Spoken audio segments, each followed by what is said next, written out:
Hola, bienvenidos. Soy César Giral, médico cirujano, y en este segundo video de la serie sobre el sistema cardiovascular les voy a hablar sobre aspectos funcionales y estructurales del corazón, así como otros conceptos importantes y relevantes vinculados con el sistema cardiovascular. Vamos allá entonces. El corazón es un órgano que asumimos como el órgano central del sistema cardiovascular. El corazón tiene, desde el punto de vista anatómico, la forma de un cono. Observen la imagen que señalo con el cursor del lado derecho. Y ese cono tiene una base que mira hacia arriba y a la derecha. Lo podemos observar en la imagen de la izquierda. Esta sería la base señalada por el cursor. Y tiene un vértice o tiene un ápice que corresponde a la porción del corazón que mira hacia adelante y hacia la izquierda. Hacia la punta del cono, hacia la base, hacia la punta, disculpen, del cono, estarían ubicados los ventrículos y hacia la base las otras cavidades internas que son superiores, que son las aurículas, y tendríamos ubicados también los grandes vasos, como lo podemos ver en la figura de la izquierda. El corazón se ubica en el centro del tórax, discretamente o ligeramente desplazado hacia la izquierda. Su vértice, repito, la punta del cono donde se encuentran los ventrículos, apunta hacia adelante y a la izquierda, y hacia arriba y la base encontramos los grandes vasos que salen y entran del corazón y que constituyen entonces la base del cono como estructura que es el corazón. Desde el punto de vista de su ubicación y sus relaciones anatómicas, ¿qué aspectos tenemos que podríamos destacar?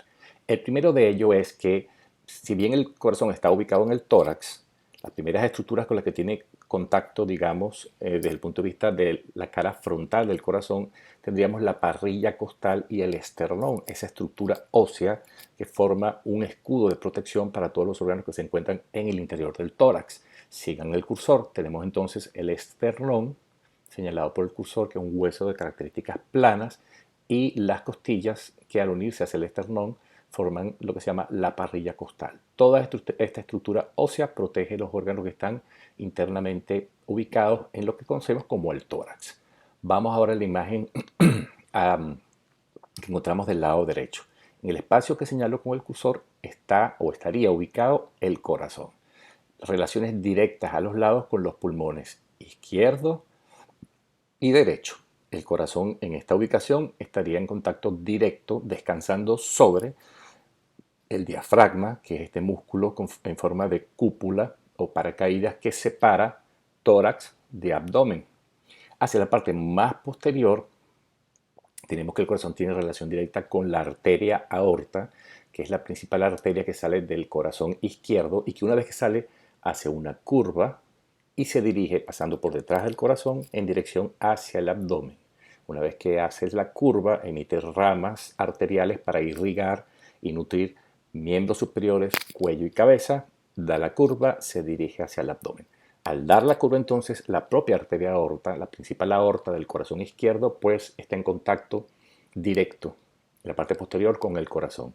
Detrás de la aorta encontramos el esófago, que en su trayecto de la vía digestiva de arriba a abajo va a dirigirse atravesando el tórax hacia el abdomen para conectar con el estómago, y detrás del esófago la columna vertebral. Toda esta estructura ubicada en un espacio dentro del tórax que se conoce como el mediastino. En resumen, relaciones importantísimas del corazón. En primer lugar, con el sistema respiratorio, pues tiene a los pulmones que lo flanquean, el diafragma por debajo y hacia atrás estructuras vasculares, óseas, y que son parte del sistema digestivo. Pues bien, en esa ubicación en el tórax, el corazón además tiene una característica muy particular e importante, que es el hecho que se encuentra como metido en una bolsa, por decirlo de alguna manera, que es el pericardio. Esta bolsa es una de las capas del corazón y esa capa sería la capa más externa. El pericardio actúa como una forma de aislar, delimitar el corazón en relación a las estructuras vecinas. El pericardio, esa estructura en forma de bolsa que rodea el corazón, pues, tiene dos estructuras elementales que la conforman para formar al final el pericardio, y esas dos estructuras son como especies de láminas que conocemos como pericardio visceral. Fíjense en el cursor, todo esto sería el pericardio, y las dos láminas que forman esa bolsa que rodea el corazón Una la conocemos como pericardio visceral y es la lámina que está en contacto directo con el corazón, directo con la víscera. Y el pericardio parietal, que es la segunda lámina que está en contacto con los órganos o ve hacia los órganos que rodean al corazón. Entre ambas láminas existe un líquido en poco volumen que tiene por función mantener una lubricación entre estas dos láminas. Fíjense el sentido biológico entonces del pericardio. Delimita y aísla de alguna manera el corazón con respecto a los órganos circunvecinos y por otra parte el corazón, recuérdense, se contrae y se dilata, se contrae y se dilata, es decir, hay un movimiento y ese movimiento implica la posibilidad de roce con las estructuras circunvecinas. Al estar envuelto por el pericardio es una forma de evitar que ese roce sea traumático para el corazón o estructuras circunvecinas, por una parte, y el líquido que está entre las dos láminas ayuda durante esos movimientos de contracción y relajación para evitar factores irritativos o mecánicos que sean contraproducentes o bien para el corazón o para las estructuras circunvecinas. Esta bolsa, que sería la capa más externa del corazón, es decir, el pericardio, puede experimentar, por ejemplo, situaciones inflamatorias. De allí que conocemos que existen enfermedades que se llaman pericarditis, la inflamación del pericardio, que pueden ser, por ejemplo, de origen infeccioso, virales, bacterianas. El líquido que está entre las dos láminas puede aumentar su volumen y producir limitaciones en los movimientos del corazón. Lo que quiero recalcar aquí es que esta estructura biológica tan importante que delimita el corazón y que establece una forma de relacionarse con su entorno, también en circunstancias patológicas puede ser susceptible a enfermedades. Y esas se conocen dentro del nombre genérico de pericarditis. Entonces tenemos el órgano principal del sistema cardiovascular ubicado en el centro del tórax en relación importante con otros órganos del tórax y además recubierto por una bolsa que limita o que lo separa, por decirlo de alguna manera, de las estructuras circunvecinas y lo protege. Desde el punto de vista de la embriología, y recordemos que la embriología es la parte de la medicina que estudia el desarrollo de los tejidos, órganos y sistemas en nuestro cuerpo durante esa fase de formación intraútero, dentro del vientre materno. Desde el punto de vista embriológico, en el ser humano, lo que se conoce como la morfogénesis cardíaca, es decir, la formación de todas las estructuras del sistema cardiovascular, y en este caso del corazón, ocurre entre la tercera y la sexta semana de gestación, entre la tercera y sexta semana del desarrollo intrauterino.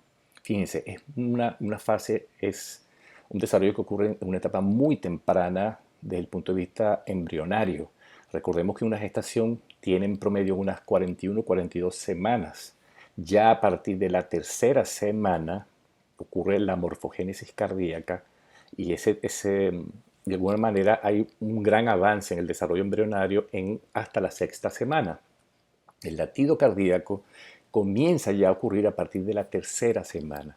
Es decir, una vez que se implanta el embrión y comienza la formación o el desarrollo de tejidos, órganos y sistemas, a partir del día 22 o 23 de vida intrauterina, ya comienzan a poderse escuchar y hacerse evidente fisiológicamente los latidos cardíacos.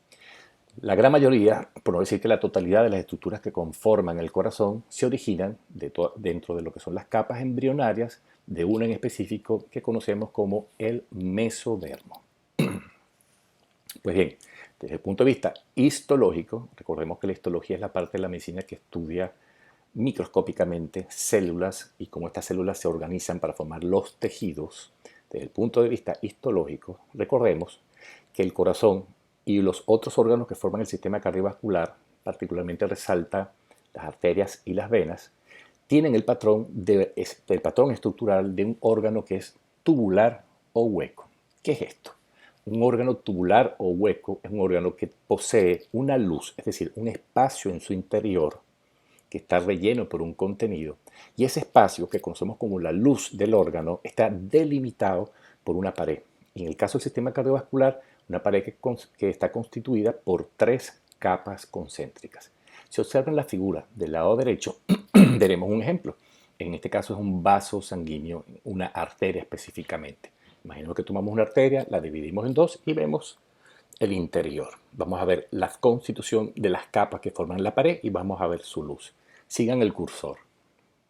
Lo que estoy señalando en este momento sería la luz es decir, el espacio delimitado por la pared que está formada por tres capas concéntricas, y en esa luz circula un contenido que en el caso del sistema cardiovascular es la sangre. Estas tres capas podemos ver una capa muy interna que mira hacia el interior del órgano, que en el caso del vaso sanguíneo es el endotelio, la capa intermedia, que es músculo, en el caso de un vaso sanguíneo es músculo liso, y la capa más externa, que digamos que es la que lo recubre, lo protege y lo delimita con respecto a las estructuras que están a su alrededor, que en el caso del vaso sanguíneo se conoce como túnica adventicia. Si trasladamos este mismo concepto de órgano tubular hueco, cuyo espacio interior, cuya luz está delimitada por una pared formada por tres capas concéntricas, veamos qué ocurre en el corazón. Fíjense en la imagen del lado izquierdo, tenemos un corazón.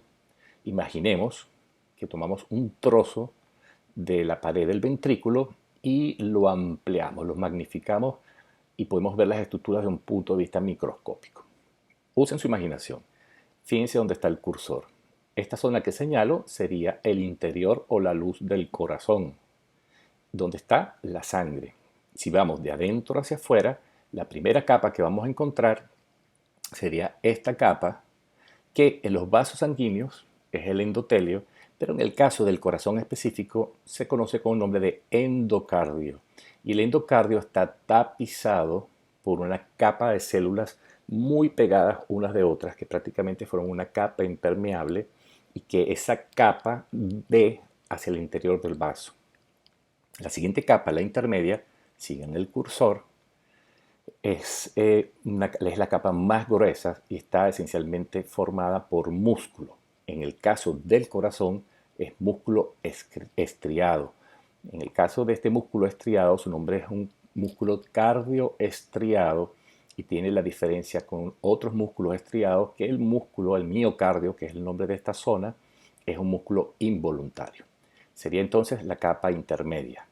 La capa externa, como comenté anteriormente, estaría formada por lo que denominamos el pericardio, que tiene dos láminas. La visceral, que es la que está en contacto directo con el corazón, y la parietal, que mira y se relaciona con las estructuras circunvecinas. Un pequeño espacio relleno por un volumen pequeño también de líquido que actúa como un lubricante para los movimientos del corazón, es lo que termina de conformar la estructura del pericardio. Recapitulando entonces, de adentro hacia afuera, el endocardio, el miocardio y el pericardio. En la parte de las imágenes de la derecha, fíjense abajo, simplemente coloqué una imagen de cómo son las capas también de una arteria y de una vena. Si hacemos la comparación y asumimos que, como les comenté, los órganos del sistema cardiovascular comparten una característica desde el punto de vista histológico en cuanto a su estructura, el equivalente al pericardio sería en los vasos sanguíneos la túnica adventicia. El equivalente al miocardio sería la capa muscular intermedia, que en el caso de arterias y venas es músculo liso, no músculo estriado. Y finalmente, la capa más interna, que sería el endotelio de arterias y venas, sería el equivalente al endocardio en el corazón. Excelente. Vámonos entonces ahora al interior del corazón. Veamos cómo está desde el punto de vista estructural formado el corazón en su interior. Imaginemos entonces que tomamos un corazón, lo dividimos en dos, lo picamos, lo abrimos y vemos en su interior. En la imagen de la derecha notarán que hay cuatro espacios o cuatro cavidades. Las que están del lado izquierdo del corazón, que las estoy señalando con el cursor, corresponden al corazón izquierdo. Las que están del lado azul corresponden a lo que conocemos como el corazón derecho. ¿Por qué azul y por qué rojo? O por qué azul y rosado. En este caso, en la imagen, la parte rosada lo que nos indica es que este sector del corazón, es decir, el corazón izquierdo, es el encargado de manejar la dinámica en la circulación de la sangre rica en oxígeno, sangre arterial. Mientras que el lado derecho del corazón, observen el cursor, serían las cavidades vinculadas con la sangre poco oxigenada o rica en dióxido de carbono, que es esencialmente sangre venosa. Entonces, en el interior del corazón encontramos cuatro cavidades, dos superiores, que las conocemos con el nombre de aurículas, y dos inferiores, que las conocemos con el nombre de ventrículos. Las dos superiores, las aurículas, están divididas o separadas por un tabique. Sigan el cursor. Esta área que señalo es la aurícula derecha. Esta otra área que señalo es la aurícula izquierda. Fíjense que ambas aurículas están separadas por un tabique. Y ese tabique se conoce como el tabique interauricular. Durante el desarrollo embrionario existe de forma normal una comunicación entre la aurícula derecha y la aurícula izquierda, es decir, este tabique no es completo, está perforado. Eso es parte del desarrollo embrionario. Poco antes del nacimiento o pocos días o semanas después del nacimiento, puede persistir una comunicación y esa comunicación se cierra de forma normal y fisiológica. Si esta comunicación persiste mucho tiempo después del nacimiento, se le conoce como comunicación interauricular y es una de las patologías congénitas más frecuentes del corazón. Recapitulando entonces, una aurícula derecha, una aurícula izquierda y un tabique que se asegura que ambas cavidades sean independientes una vez que se produce el nacimiento. Las dos cavidades inferiores, sigan el cursor, son conocidos como ventrículos. Tenemos un ventrículo derecho, señalado por el cursor, y un ventrículo izquierdo. Fíjense en el cursor. Estas dos cavidades, a diferencia de las aurículas que reciben sangre, son las encargadas de eyectar, de bombear la sangre hacia el exterior del corazón. En ellas podemos notar que existe también un tabique que las separa y que permite mantener su independencia desde un punto de vista fisiológico. Y ese tabique se conoce como el tabique interventricular. Ocurre lo mismo que en el caso de las aurículas. Durante el desarrollo embrionario existe comunicación entre ambos ventrículos y es parte de un proceso normal de desarrollo de las cavidades internas del corazón. La comunicación o las perforaciones que pudiesen eventualmente existir se van cerrando hasta que completamente se cierran antes del nacimiento, rara vez poco después del nacimiento. Si persiste esa comunicación entre ventrículo derecho y ventrículo izquierdo o viceversa, eso se conoce como comunicación interventricular y es junto con la comunicación interauricular las dos patologías congénitas más frecuentes que se observan en bebés con enfermedades congénitas del corazón. Resumimos entonces 4 cavidades, 2 aurículas que son las que reciben la sangre, 2 ventrículos que son los que eyectan la sangre. Otro aspecto interesante a destacar con respecto a los ventrículos es las diferencias en cuanto a su estructura. Fíjense en el ventrículo derecho que estoy señalando con el cursor. Sus paredes son más delgadas que las del ventrículo izquierdo. En otras palabras, el ventrículo izquierdo tiene paredes más gruesas que el ventrículo derecho. Eso tiene una explicación fisiológica. El ventrículo izquierdo es un ventrículo cuyas paredes deben ser más gruesas porque la capacidad de contraerse es mucho mayor que la del ventrículo derecho, pues el ventrículo izquierdo debe eyectar la sangre hacia la arteria aorta para distribuirla en todo nuestro cuerpo, mientras que el ventrículo derecho debe eyectar una porción de sangre con una menor fuerza porque va directamente hacia los pulmones, que anatómicamente están adyacentes prácticamente al corazón. Repito, hay diferencias en la estructura con respecto a las paredes de los dos ventrículos y esas diferencias estructurales van de la mano con la función que ambos cumplen. Es lo relevante que debemos recordar en esta parte. Vamos ahora a centrarnos en cada una de las cavidades y ver en detalle cómo funcionan y cuáles son sus relaciones. Entonces, en esta lámina vamos a hablar sobre las aurículas, las dos cavidades superiores. Vamos primero con la aurícula derecha. Sigan el cursor. Todo este espacio que estoy señalando es lo que conocemos como aurícula derecha. El espacio que ahora señalo, dibujado en rojo, es la aurícula izquierda. La aurícula derecha se llena de sangre proveniente de dos grandes vasos. Sigan el cursor. El primero de ellos es lo que conocemos como la vena cava superior. Y el segundo vaso que drena de manera bien relevante en la aurícula derecha es la vena cava inferior. Pues bien, ¿de dónde viene la sangre procedente de la vena cava superior? La vena cava superior es una gran vena que colecta la sangre venosa que viene de nuestros miembros superiores, es decir, nuestros brazos, nuestra cabeza y nuestro cuello. La vena cava inferior trae la sangre de regreso al corazón que proviene de los miembros inferiores, de nuestra pelvis y de nuestro abdomen.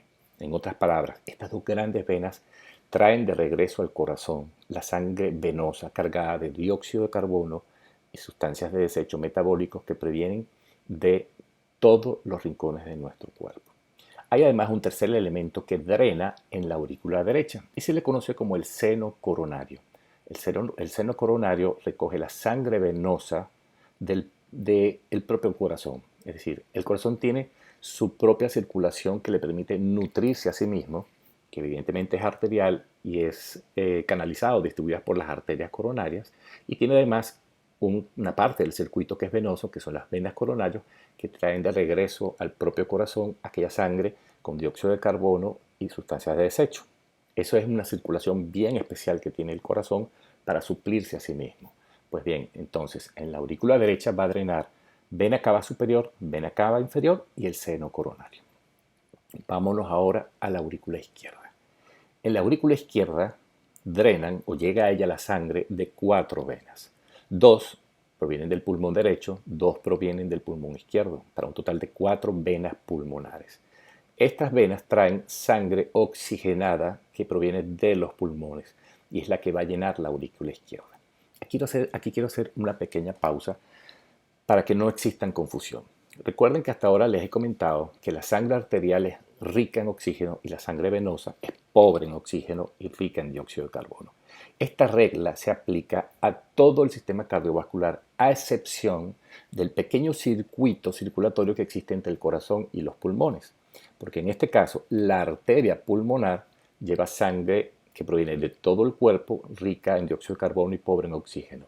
La lleva a los pulmones para hacer el intercambio gaseoso, se entrega el dióxido de carbono, se recoge el oxígeno y el oxígeno pasa a la parte venosa de este pequeño circuito de circulación pulmonar, y es de allí el hecho que a nivel de aurícula izquierda lo que llega es sangre oxigenada pero a través de las venas pulmonares. De todas maneras, ampliaré un poco más este concepto cuando hablemos de la circulación mayor y la circulación menor, que es de interés en este momento y en esta imagen. Aurícula derecha, repito, recibe sangre de la vena cava superior, de la vena cava inferior y del seno coronario. Aurícula izquierda se llena, recibe sangre arterial, mejor dicho, sangre llena de oxígeno, rica en oxígeno, a través de las 4 venas pulmonares. En esta figura vamos a entender un poco más la dinámica desde el punto de vista de fluidos que ocurren en ambas aurículas. Repito, aurícula derecha, aurícula izquierda. Lo que observan en la imagen del lado derecho es un corto video donde les voy a mostrar cómo ocurre este flujo. Vamos a ubicar entonces los espacios. Lo que estoy señalando con el cursor sería la aurícula derecha, la vena cava superior, que va a traer sangre, la vena cava inferior. Esta sangre va a pasar de la aurícula derecha hacia el ventrículo derecho. Vamos con el lado izquierdo, corazón izquierdo. Este espacio que delimito con el cursor sería la aurícula izquierda, que va a recibir sangre de las venas pulmonares. Una vez que la sangre llene la aurícula derecha, va a pasar a la siguiente cámara o espacio que sería el ventrículo izquierdo. Observen la imagen, céntrense en cada uno de los dos corazones. En este primer momento observen la parte azul. La sangre va a llegar desde la vena cava superior e inferior, llena la aurícula en este momento y de la aurícula pasa al ventrículo. Ahora observen el lado izquierdo. La sangre llega a través de las venas pulmonares y llena la aurícula izquierda. Repito la imagen. Como pueden observar, ambas aurículas se llenan simultáneamente, es decir, los procesos que vamos a ver ocurren todos de manera simultánea. Es posible que yo se los presente de forma, digamos, aislada, pero más por un tema didáctico y de comprensión. Volvamos a ver entonces la dinámica que ocurre a nivel de las aurículas. Pues bien, cámaras superiores o espacios superiores, ambas aurículas, derecha e izquierda. Las aurículas, tenemos entonces, están separadas de los ventrículos, que son los siguientes espacios, a través de unas válvulas que se conocen como válvulas aurículo-ventriculares. Son dos del lado derecho, sigan el cursor, tendríamos aurícula derecha, lo que comunica a la aurícula con el ventrículo derecho es la válvula, en este caso una válvula aurículo-ventricular que conocemos con el nombre de válvula tricúspide. En el lado izquierdo, la que establece esa comunicación entre la aurícula izquierda y el ventrículo izquierdo es una válvula que se conoce como válvula mitral. En el sistema cardiovascular, las válvulas actúan simplemente como, digamos, puertas de entrada que permiten controlar un flujo que debe ser, en situación fisiológica, unidireccional. Vámonos al lado derecho del corazón y observen la imagen en azul. Tenemos aurícula derecha, ventrículo izquierdo y la válvula tricúspide como la puerta de entrada de la sangre desde la aurícula derecha hacia el ventrículo derecho. Vámonos ahora al lado izquierdo del corazón. Aurícula izquierda, la puerta de entrada de la sangre que viene desde la aurícula izquierda hacia el ventrículo izquierdo, es una válvula que se conoce como válvula mitral. En este video corto vamos a ver cómo estas válvulas actúan. Vamos otra vez a situarnos en cada uno de los lados del corazón y vamos a verlos de forma individual, repito, con finalidad netamente didáctica. Esta situación, desde el punto de vista fisiológico, ocurre de manera simultánea. Ubiquémonos en los espacios anatómicos. Aurícula derecha, vena cava superior, vena cava inferior, ventrículo derecho. ¿Qué comunica la aurícula derecha con el ventrículo derecho? Esta compuerta, por decirlo así, que es la válvula tricuspidia o tricúspide. Vámonos ahora al corazón izquierdo. Aurícula izquierda señalada por el cursor, ventrículo izquierdo señalado por el cursor, que permite la comunicación unidireccional desde la aurícula izquierda hacia el ventrículo izquierdo, una válvula. ¿Cómo llama esa válvula? Válvula mitral. Válvula tricuspidia, corazón derecho, válvula mitral, corazón izquierdo. Observen cómo el flujo se produce primero en el corazón derecho y después lo vamos a ver en el corazón izquierdo, recordando que ambos eventos ocurren de manera simultánea y con fines didácticos. En este video en particular lo vamos a ver por separado. Allá vamos entonces. Sangre que llega a la aurícula pasa al ventrículo para después salir del ventrículo por la arteria pulmonar. Sangre que llegó a la aurícula izquierda pasó al ventrículo izquierdo y después por la arteria aorta. ¿Qué cosas relevantes e importantes destacar aquí? De acuerdo a lo que les acabo de comentar, como la comunicación entre aurícula derecha y ventrículo izquierdo es gracias a la válvula tricuspidia y la comunicación de la aurícula izquierda con el ventrículo izquierdo es gracias a la válvula mitral. Volvamos a ver el video.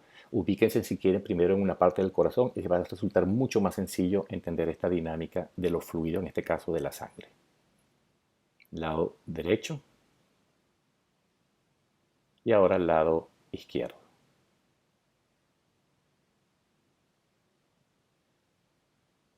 Muy bien, una vez más, lado derecho,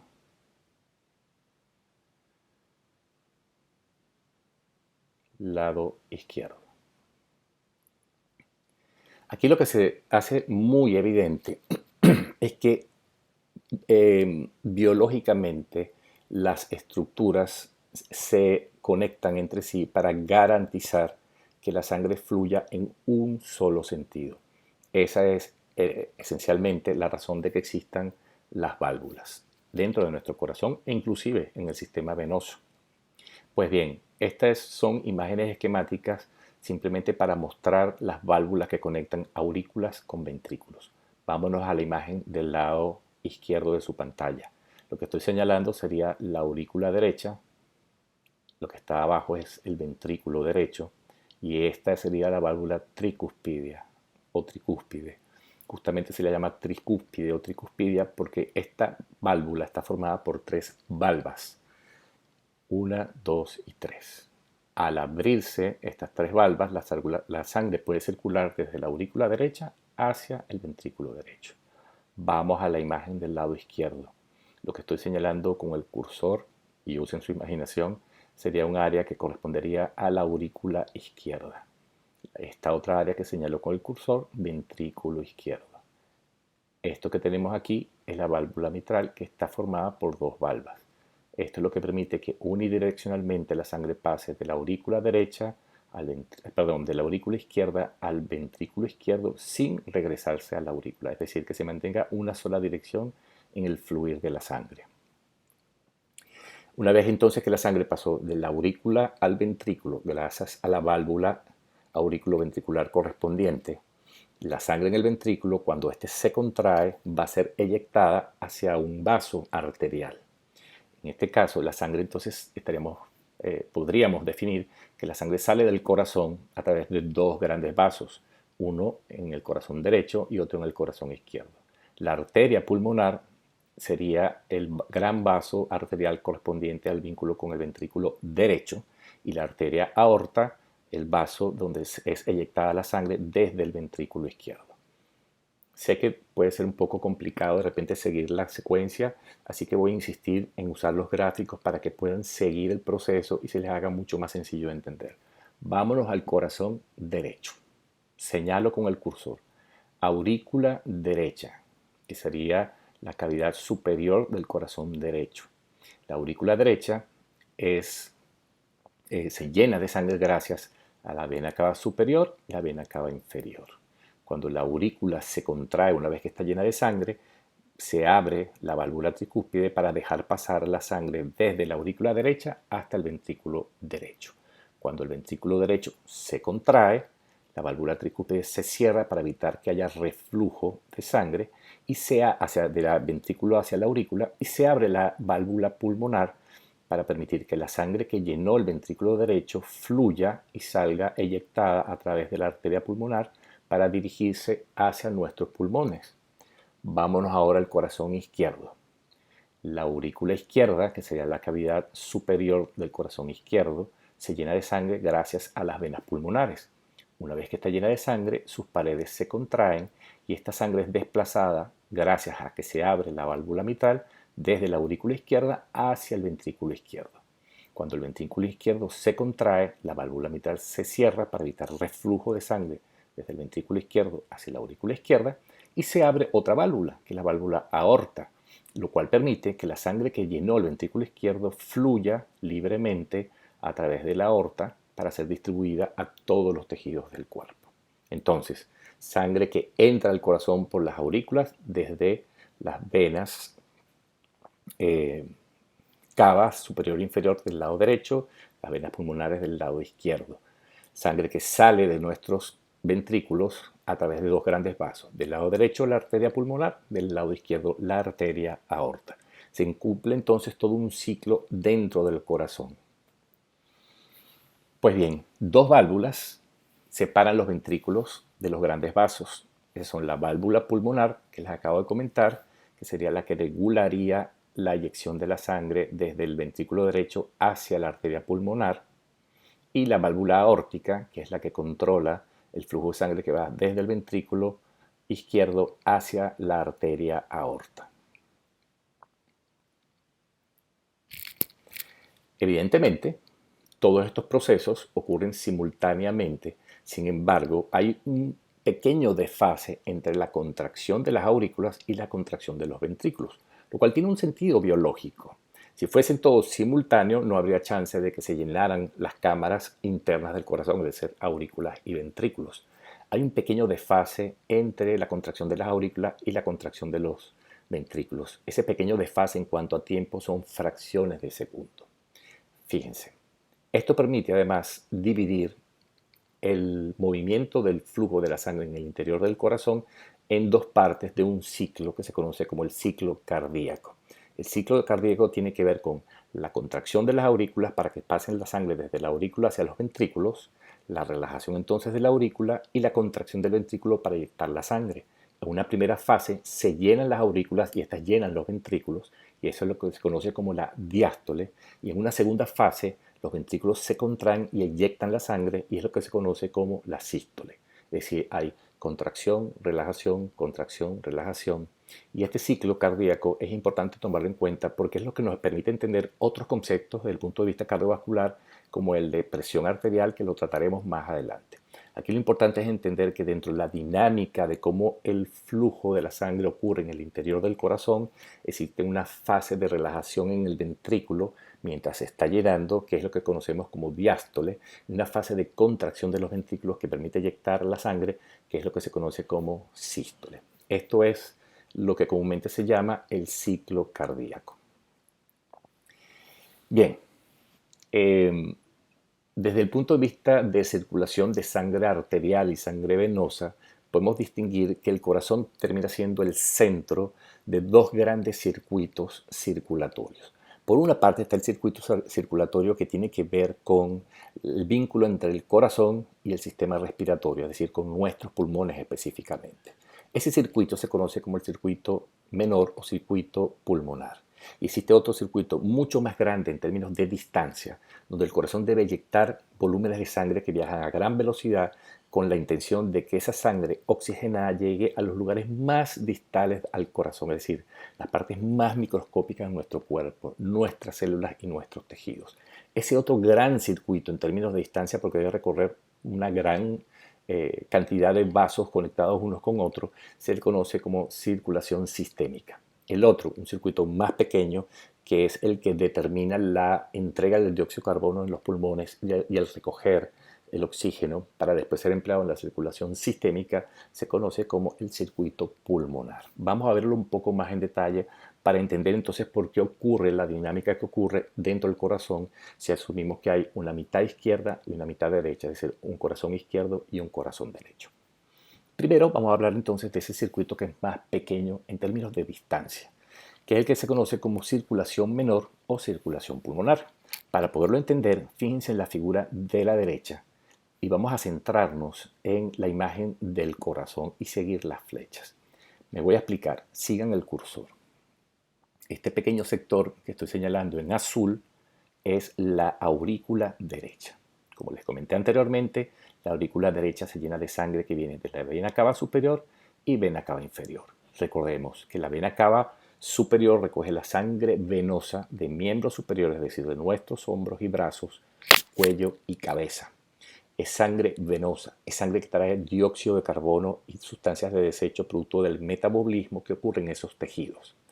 Después tenemos la vena cava inferior, que recoge la sangre que viene del abdomen, pelvis y miembros inferiores, sangre rica también en dióxido de carbono.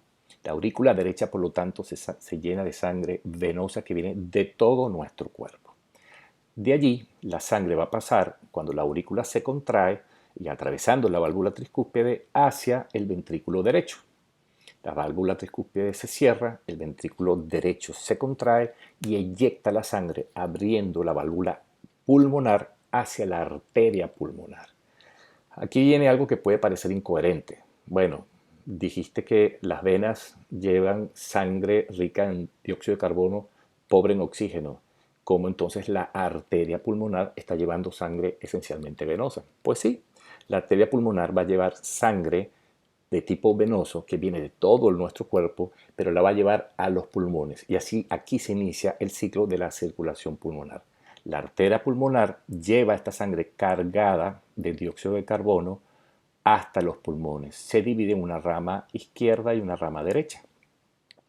Esta arteria comienza a dividirse como lo hacen arterias en cualquier otro sector de nuestro cuerpo y dar ramas y ramas cada vez más pequeñas que van a formar capilares. Estos capilares llegan hasta lo que se llama la unidad respiratoria en nuestros pulmones, que es donde están los alvéolos, y allí forman redes capilares que se unen con otros capilares venosos y ocurre el intercambio. Solo que esta sangre lleva dióxido de carbono, se entrega al sistema respiratorio, se toma el oxígeno y este oxígeno pasa a la parte venosa de los capilares. Estos capilares venosos se unen en venas cada vez más pequeñas que van al sumar sus diámetros transformándose en venas más grandes y finalmente salen del corazón, del pulmón, disculpen, formando las venas pulmonares derecha e izquierda. Estas venas pulmonares van a llegar hasta la aurícula izquierda con una sangre que es rica en oxígeno que se tomó desde los pulmones.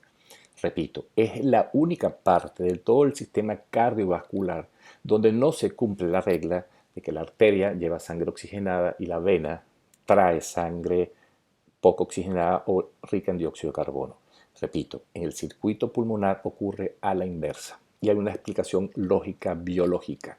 Esa sangre que está regresando a través de las venas pulmonares hacia la aurícula izquierda es la que pasará a través de la válvula mitral hacia el ventrículo izquierdo y una vez que éste se contrae será eyectado al abrir la válvula aorta a la aorta para a través de la arteria aorta distribuirlo en todos los tejidos de nuestro cuerpo. Se cierra así entonces solo aquí un circuito pequeño en términos de distancia, repito, dada la cercanía entre el corazón y los pulmones, y es lo que se conoce como circulación menor o circulación pulmonar.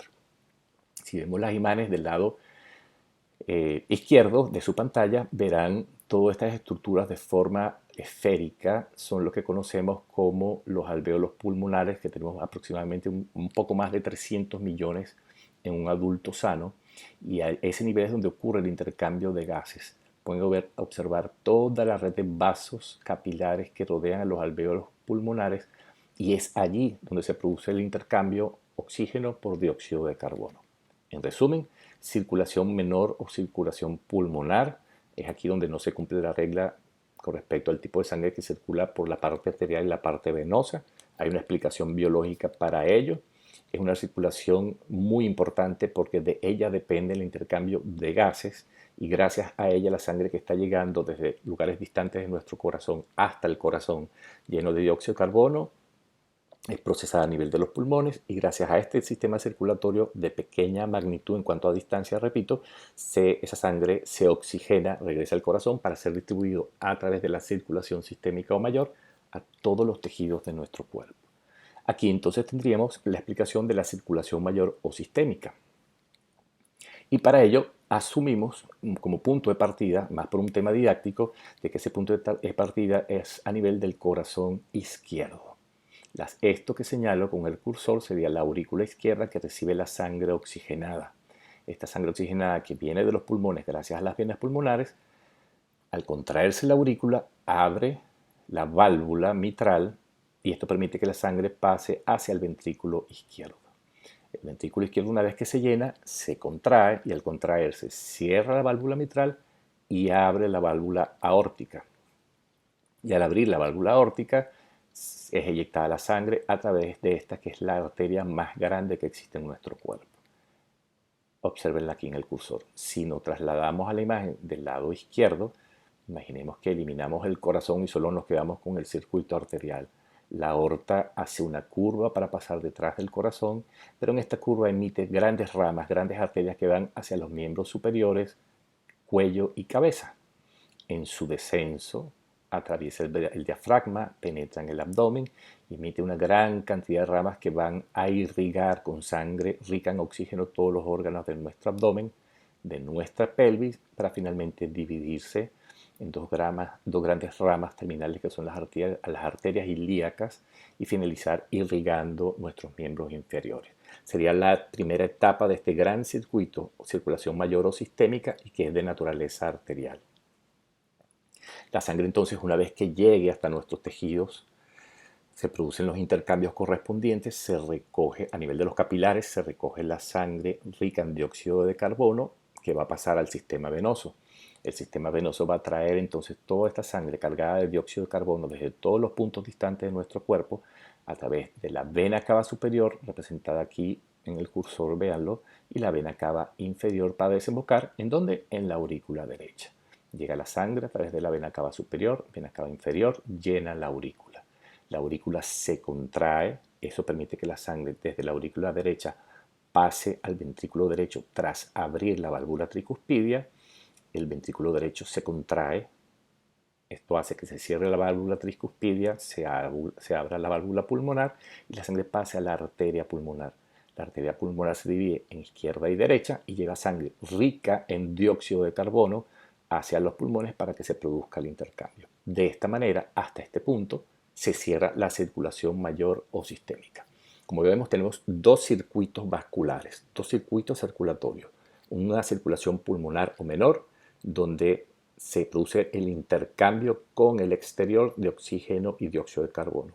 Una circulación mayor o sistémica, que es la que permite que la sangre oxigenada sea distribuida en todos los tejidos de nuestro cuerpo y toda la sangre rica en dióxido de carbono regrese al corazón para iniciar un nuevo proceso. Dos circuitos circulatorios íntimamente relacionados. Esta imagen, pues, de una forma esquemática, como que simplifica un poco los conceptos que les acabo de comentar. Observen la imagen de la izquierda. La circulación pulmonar, parte del ventrículo derecho, arteria pulmonar, esa sangre rica en dióxido de carbono que fue recibida por la aurícula derecha, proveniente de toda la circulación sistémica. Acá en los pulmones se oxigena y a través de las venas pulmonares regresa a la aurícula izquierda del corazón. De la aurícula izquierda pasa al ventrículo izquierdo, esta sangre oxigenada que se oxigena en los pulmones gracias al circuito, a la circulación pulmonar, es eyectada hacia la arteria aorta y distribuida por todo nuestro cuerpo a través de un circuito que conocemos como la circulación mayor. Pues bien, fíjense que les he comentado en varias oportunidades durante la charla de un tema de volumen de sangre, eyección de sangre, presión, abre válvula, cierra válvula, mantener un fluido.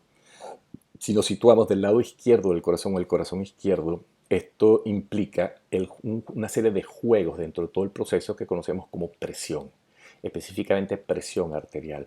La relevancia de este concepto es que las alteraciones de este patrón que sigue de alguna manera un esquema que es normal, cuando se escapa la normalidad es capaz de generar enfermedad. Y de hecho, las enfermedades cardiovasculares vinculadas con las alteraciones de la presión arterial son de las principales causas de muerte que existen en el mundo. Todo este sistema es un sistema, esencialmente un sistema hidráulico, donde una bomba, que es el corazón, maneja un fluido, un contenido que es la sangre, a través de un sistema de ductos, de tubos flexibles, que forma un circuito, como les he comentado, cerrado. Pero para que la sangre pueda trasladarse, pueda transitar todo este circuito, debe ser sometida a presión. Y esas presiones que ocurren en todo el sistema cardiovascular tienen un patrón específico y un nivel de lo que consideramos como normal. Es decir, dentro de un sistema hidráulico que se manejen presiones para poder eyectar, inmovilizar un contenido líquido, que en este caso es la sangre, es algo que es normal y debe mantenerse dentro de ciertos patrones. Entonces vamos a entender lo que es normal dentro de todo este sistema y lo que es normal dentro de cuantificar un valor del sistema, que es lo que conocemos como presión arterial. Entonces la presión arterial, por definición, es una medida de la fuerza que la sangre ejerce sobre las paredes de las arterias. Observen las imágenes del lado derecho. Esto sería un vaso sanguíneo. La sangre circulando en el interior del vaso sanguíneo como contenido dentro de la luz del órgano ejerce una presión contra las paredes del órgano una vez que va discurriendo, que va transitando a una velocidad determinada a través o a lo largo de ese vaso sanguíneo, que es lo que intentan expresar estas flechitas que vemos en el interior de la luz de un vaso sanguíneo. La presión arterial, el control de este parámetro es un parámetro tremendamente complejo. Depende de controles, por ejemplo, del sistema nervioso simpático y parasimpático sobre el tono de los vasos sanguíneos, que son, como decir, la tubería dentro de todo el sistema de circulación. Depende también de la fuerza con que el corazón se contrae y el volumen de sangre que eyecta a través de la arteria aorta. Esos factores entonces son los que determinan valores de presión en todo el sistema cardiovascular. Cuando se mide la presión arterial, el resultado se suele expresar en dos números. Un primer número se nos da, la primera cifra es lo que conocemos como la presión arterial sistólica y la segunda cifra es lo que conocemos como la presión arterial diastólica. Para poder entender estos conceptos, observen la imagen del lado derecho. La presión arterial sistólica suele ser el número mayor de los dos números que podemos registrar. La presión arterial diastólica, un número menor. En este caso observamos 120 por 80. ¿Qué significan estos números? Vámonos primero con la presión arterial sistólica. Recuerden que les comenté que existía el ciclo cardíaco si consideramos la dinámica de cómo la sangre fluye en el interior del corazón. Recordemos que hay fases de contracción del ventrículo para eyectar la sangre fuera del ventrículo izquierdo y la relajación del ventrículo una vez que se está llenando. Hablamos entonces de sístole y de diástole. Durante la sístole, por definición, el ventrículo izquierdo se está contrayendo. Al contraerse, está impulsando un volumen de sangre que viaja a gran velocidad a través de la arteria aorta y todas las otras arterias de nuestro cuerpo. Durante la sístole, por lo tanto, hay un mayor volumen y mayor velocidad de la sangre. Al haber mayor volumen y velocidad de la sangre está transitando a través de las arterias. Por lo tanto, está haciendo una mayor presión en el interior de las paredes de la arteria mientras va viajando en una dirección. Esa mayor presión es entonces lo que se conoce como presión arterial sistólica.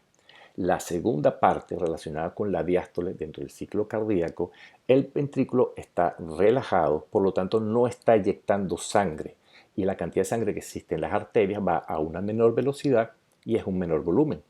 Por lo tanto, hacen una menor presión contra las paredes de las arterias. Esa menor presión es lo que conocemos como presión diastólica, porque está vinculada con el hecho que los ventrículos están relajados y no se han contraído dentro de lo que es el ciclo cardíaco. Esa es la razón por la que tenemos dos valores, un valor de presión arterial sistólica, que es el mayor, y es mayor porque hay mayor volumen, mayor fuerza de eyección en la sangre en ese momento, y la presión arterial diastólica, donde hay menor volumen de sangre viajando por arteria a una menor velocidad y corresponde a la fase de diástole del ciclo cardíaco. Esa es la razón por la que tenemos dos valores. Repito, el mayor presión arterial sistólica, el menor presión arterial diastólica. Y lo podemos entender simplemente como observar las imágenes que vemos del lado derecho. Durante la sístole, contracción de los ventrículos, sangre que está saliendo por la arteria aorta. Y eso se corresponde con el primer valor. La diástole se están llenando los ventrículos, por lo tanto no hay eyección de sangre, el volumen de sangre que está en la arteria es menor y a menor velocidad y la presión es un valor inferior. Pues bien, hemos hablado entonces de la estructura interna del corazón y de un parámetro importante como es la presión arterial. Aquí la buena pregunta, y ya parcialmente la respondí al principio de este video, es el corazón cómo se nutre. Así como gracias a él se oxigenan los tejidos de todo nuestro cuerpo, pues ¿quién oxigena a nuestro corazón? Aquí tenemos entonces, por lo tanto, un tercer ciclo circulatorio, una tercera ciclo de circulación. Recuerden, hablamos de la circulación pulmonar, la circulación sistémica, pero hay un microciclo, por decirlo así, que corresponde a la nutrición del propio corazón, es decir, las estructuras arteriales que llevan sangre oxigenada y nutrientes a las paredes del corazón y las estructuras que recogen sangre rica en dióxido de carbono y desechos, es decir, sangre venosa, para cerrar ese ciclo y evitar alteraciones metabólicas en el corazón. Los encargados entonces de nutrir el corazón son las arterias coronarias y las venas coronarias, es decir, arterias y venas coronarias forman ese pequeño circuito que nutre y conserva la actividad metabólica del corazón. Las arterias coronarias nacen de la aorta y hay dos, la arteria coronaria derecha e izquierda. La arteria coronaria izquierda a su vez se divide en dos ramas muy importantes. Recordemos que la parte izquierda del corazón, las paredes, por ejemplo, del ventrículo son más gruesas porque él debe inyectar la sangre con gran potencia para impulsarla a través de la arteria aorta hacia la circulación sistémica. Eso implica una mayor demanda, una mayor necesidad de oxígeno y nutrientes. Esa es la razón por la cual la arteria coronaria izquierda es más gruesa y más grande, maneja un mayor volumen de sangre y además se divide en dos ramas muy importantes para nutrir la parte izquierda o el corazón izquierdo. Y como les comenté, nacen de la aorta. Observen la imagen del lado derecho y observen el cursor. Esta rama arterial que nace de la base de la aorta sería la arteria coronaria derecha, que va a irrigar toda la parte derecha, aurículas y ventrículo. Esta que observan en el cursor es la arteria coronaria izquierda, mucho más gruesa, que se divide además en dos ramas para poder irrigar las paredes de la aurícula izquierda y todo el ventrículo izquierdo. En la imagen de abajo y a la izquierda podemos ver mejor todavía dónde nace y el trayecto de la arteria coronaria derecha. Y esta que señalo en el cursor, la arteria coronaria izquierda. Evidentemente, como cualquier otro circuito vascular, pues una vez que las arterias terminan de llegar a las diferentes áreas dentro del tejido a nivel de los capilares, nacen entonces las vénulas que retornan de manera paralela al sistema arterial y es lo que vemos en azul, las venas coronarias. Las venas coronarias entonces, como les acabo de comentar, acompañan a las arterias y además desembocan en una estructura que se llama el seno coronario. Observen la imagen abajo y a la izquierda. Tenemos las venas coronarias izquierdas y derecha, desembocan en esta estructura gruesa que se conoce como seno coronario y el seno coronario que recoge esa sangre rica en dióxido de carbono y sustancias de desecho metabólico va a desembocar en la aurícula derecha. Recordemos entonces, la aurícula derecha recibe sangre de la vena cava superior, vena cava inferior y ahora de este pequeño circuito muy importante para la vida del corazón del seno coronario. Pues bien, vimos estructura, vimos cómo se nutre y ahora viene una pregunta muy interesante. ¿Cómo se produce el ritmo cardíaco? Recordemos que el corazón es un órgano infatigable. Comienza a funcionar, a latir, a bombear sangre desde la vida intrauterina. Ya hay actividad en el corazón a partir de la tercera semana de gestación y esa actividad va a seguir de forma ininterrumpida, no dependiente de nuestra conciencia hasta el día de la muerte. Dentro de la actividad del corazón hay un ritmo, hay una forma, valga la redundancia, rítmica de que ese corazón se va a contraer y relajar para inyectar sangre oxigenada, para recibir sangre venosa y procesarla. Eso implica una actividad que es automática de alguna manera y esa actividad está vinculada con electricidad. Y sí, así como lo escuchan, en nuestro cuerpo existe actividad eléctrica en diferentes partes de nuestros órganos. De hecho, podemos registrar esa actividad eléctrica. Existe actividad eléctrica, por ejemplo, en nuestro cerebro y la podemos registrar gracias a un electroencefalograma. Existe actividad eléctrica en nuestros ojos y de hecho podemos registrarla en nuestra retina a través de un examen que se llama electroretinograma. Podemos registrar, por ejemplo, la actividad eléctrica en nuestros músculos a través de un estudio que se llama electromiografía o electromiograma. En el caso del corazón, el tan popularmente nombrado electrocardiograma. En nuestro corazón hay actividad eléctrica y esa actividad eléctrica es la que permite o facilita o es la que condiciona la contracción del músculo cardíaco. Y podemos considerar de manera general que existen dos formas en que esa actividad del ritmo cardíaco es controlada en nuestro cuerpo. Hay una forma muy, digamos, general, que tiene que ver con un control neurológico muy complejo, íntimamente relacionado con el sistema nervioso central. Recordemos que en nuestro sistema nervioso central existe una subdivisión que conocemos como el sistema nervioso vegetativo o neurovegetativo. Y esa parte del sistema nervioso central domina todos aquellos eventos que son inconscientes en buena medida. Dentro del sistema nervioso neurovegetativo o también conocido como sistema nervioso autónomo, existen dos grandes divisiones. El sistema nervioso simpático de características excitatorias y el sistema nervioso parasimpático de características inhibitorias. Estos dos sistemas suelen estar en balance. Uno puede predominar más que el otro dependiendo de las circunstancias. Si trasladamos estos conceptos al sistema cardiovascular y entendemos que el sistema nervioso simpático tiene un efecto excitatorio sobre nuestro corazón y sobre todo el sistema cardiovascular, es lo que nos permite entender, por ejemplo, que unas circunstancias de alta demanda de función cardiovascular, como por ejemplo el clásico ejemplo, una persona está a punto de ser atacada por una fiera, o de repente vas caminando por un sendero muy tranquilo y te topas con una víbora, una serpiente venenosa. ¿Tu reacción cuál es? De pronto escoges correr, pero para poder correr necesitas más oxígeno, más nutriente. Tu sistema nervioso simpático se dispara de forma excitatoria, hay una gran descarga de adrenalina y esa adrenalina estimula una mayor frecuencia cardíaca, una mayor presión arterial, un mayor volumen de sangre que es eyectada gracias a ese incremento en la frecuencia cardíaca. Esa es la forma entonces que el sistema simpático actuaría en forma muy, digamos, exagerada sobre el sistema cardiovascular. Por el contrario, si de pronto vas a dormir, hiciste una clase de yoga, hiciste media hora de meditación y te acuestas a dormir, el sistema nervioso simpático pues disminuye su actividad y se incrementa el parasimpático que es inhibitorio. Tu frecuencia cardíaca será un poco menor, el volumen de sangre que es eyectada por lo tanto va a ser menor también y tu presión arterial estará disminuida.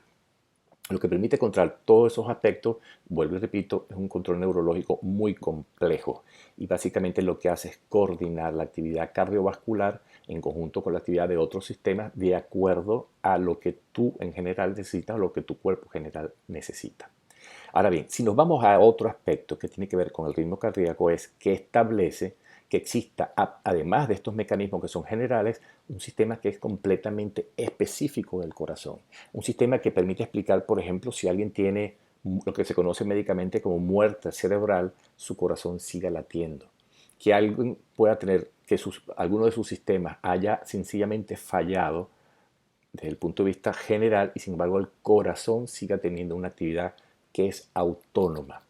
La explicación de esto es que el corazón posee un sistema de conducción cardíaco. Nuestro corazón tiene un sistema eléctrico, por decirlo de alguna manera, que es exclusivo del corazón y que es una forma de garantizar biológicamente que a pesar de otras circunstancias el sistema funcione, porque si no hay la circulación, no hay el aporte de oxígeno vital, no hay la movilización del dióxido de carbono que es tóxico si acumulamos en nuestro cuerpo.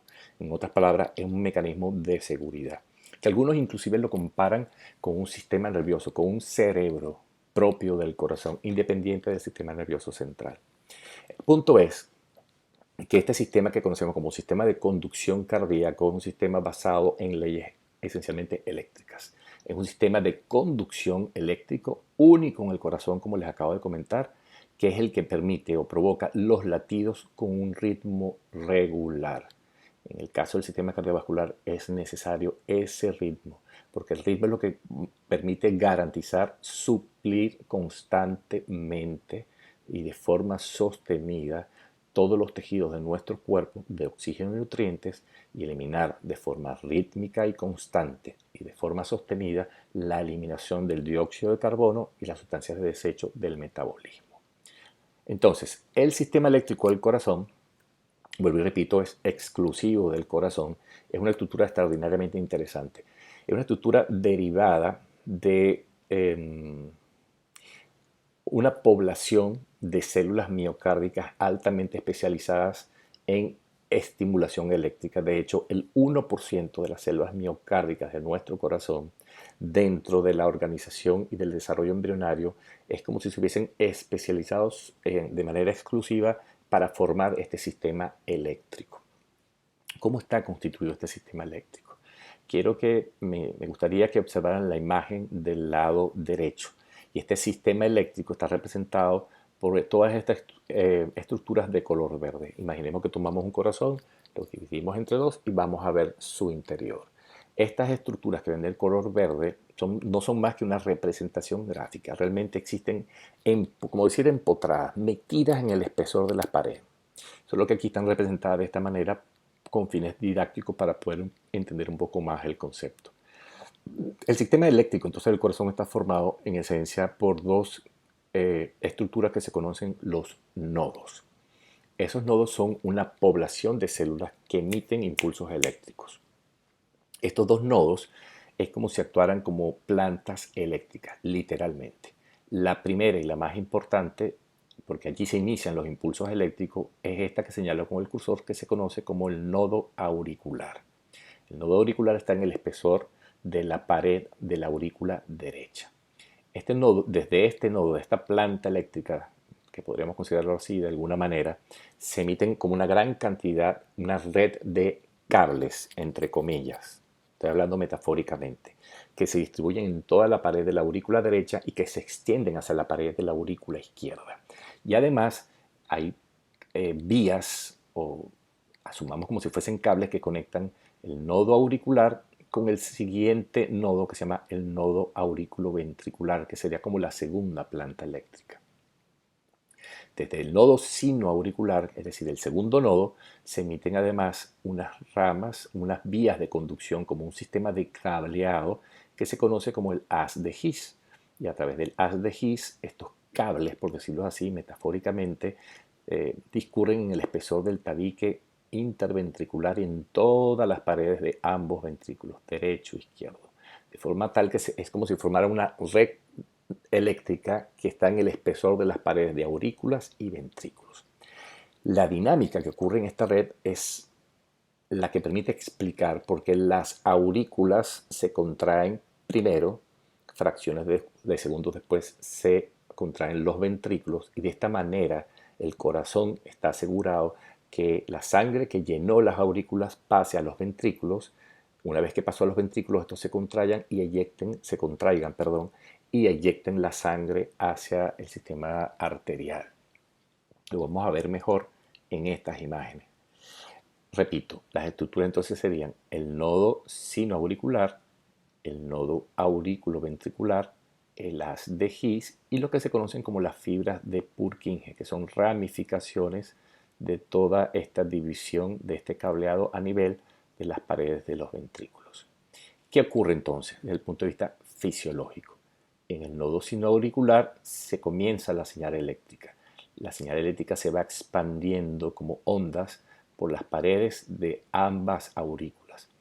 Estas señales eléctricas estimulan la contracción de las paredes de la aurícula y en consecuencia el volumen de sangre que llegó a cada una de las aurículas va a abrir la válvula aurículo-ventricular, bien sea mitral o tricúspide, para que la sangre pase desde la aurícula hacia el ventrículo. Esto es lo que ocurre inicialmente en las aurículas. Fracciones de segundo después que el nodo auricular produjo el estímulo eléctrico que generó la contracción de las aurículas, este estímulo eléctrico llega al nodo auriculoventricular y lo activa. Al activar, lo está activando, salen señales eléctricas que viajan por todo el haz de His y las fibras de Purkinje, y estas señales eléctricas lo que hacen es excitar y hacer que se contraigan las paredes de los ventrículos, una vez que ya los ventrículos se llenaron de sangre. Al contraerse, eyectan la sangre a través de la arteria pulmonar, ventrículo derecho, arteria aorta, ventrículo izquierdo. Como vemos, existe un desfase pequeño entre los dos nodos, que es lo que permite fisiológicamente que primero se contraiga la aurícula y posteriormente se contraigan los ventrículos. De esa manera se cumple el ciclo cardíaco de diástole, sístole, diástole, sístole. Y este evento ocurre una tras otra vez. Cada vez que estos nodos se activan, equivale entonces a un latido. Y ese ritmo que hace que sean los latidos regulares, por ejemplo 70, 80 latidos por minuto, es gracias a este sistema eléctrico del corazón, que repito, es autónomo, es independiente de la voluntad, es incluso independiente en cierta medida del sistema nervioso central y su rama, el sistema nervioso autónomo. En este pequeño video vamos a entender mejor el concepto. Sigan el cursor. Lo que estoy señalando acá es el nodo auricular, el nodo aurículo-ventricular. Esta red que vemos es como decir los cables que están empotrados en la pared de la aurícula derecha y la pared de la aurícula izquierda.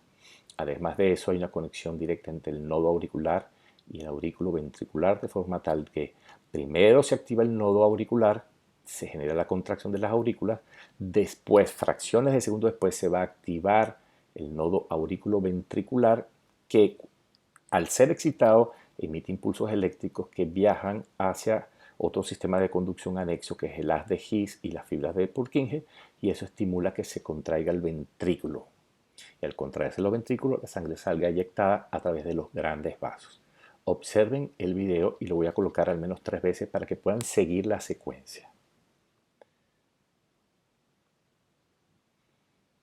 Rápido, lo entiendo, pero ahí pueden observar claramente que primero se activa el nodo auricular, se activan las aurículas, después se activa el nodo auriculoventricular, el segundo nodo, y finalmente se activan los ventrículos. Y que hay un desfase en cuanto al tiempo. Ese desfase es un desfase muy positivo. Ese desfase es el que permite que primero se contraigan las cavidades superiores, es decir, las aurículas, y después ocurra con los ventrículos. Veámoslos nuevamente.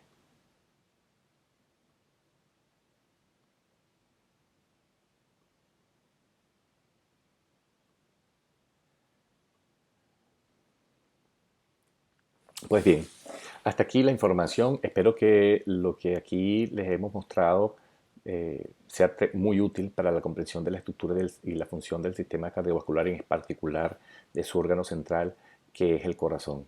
Muchísimas gracias por su atención.